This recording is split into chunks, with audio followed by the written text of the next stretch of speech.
Our next question comes from Jose.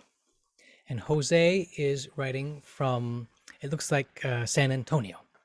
Jose in San Antonio writes or asks, is it okay to begin a sentence with the word because? I remember hearing that that's a no-no, that that's not allowed. Well, Jose, that is a great question. And in fact, when I was in school, I remember being told in maybe third grade or fourth grade that it's not good to begin a sentence with because. However, since the time when I was in school and the present, I've read many excellent writers begin a sentence with because. So what's going on here?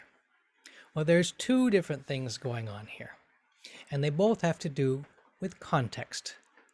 So when I was in elementary school, the reason that teachers told us not to begin a sentence with because is because we were often asked to respond to a question. Suppose we had read a story or listened to a story together, and the teacher might ask us in a writing assignment, why did the character of Fred walk to the beach? And the point of this particular assignment might be to write in complete sentences. So if the question is, why did Fred walk to the beach? And I said, because he wanted to see the water, period, then I've written an incomplete sentence. To refer back to something we were talking about earlier, I would be writing a subordinate clause.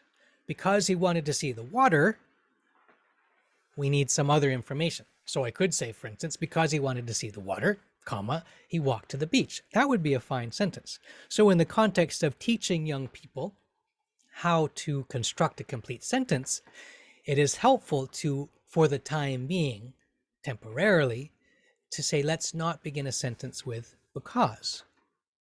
However, when we become more adept with language, when we become more skillful with writing complete sentences, there really isn't any reason not to begin a sentence with because if that would serve your meaning, if that would serve what you want to say. So for example, in the example I just used, because he wanted to see the water, he walked to the beach. It's a perfectly acceptable sentence. A subordinate clause beginning with because, and then a principal clause. He walked to the beach. So when we become more skillful with our language, more skillful with our ability to construct complete sentences, then there is no great difficulty in beginning a sentence with because. However, one caveat. Because this idea is in the air, that it's somehow wrong or bad to begin a sentence with because, there are certain contexts in which people will raise their eyebrows if you begin a sentence with because. So my advice would be always to consider the audience for whom and to whom you are writing, and to begin your sentences accordingly. And if the meaning that you want to express is most clearly and cogently and persuasively expressed with a sentence beginning with the word because, I say fearlessly do so, and be prepared to explain why to anyone who might ask you. So, Jose, I hope that answers your question about whether it is permissible to begin a sentence with because, and if you have any further questions, please don't hesitate to write and let me know. Wonderful.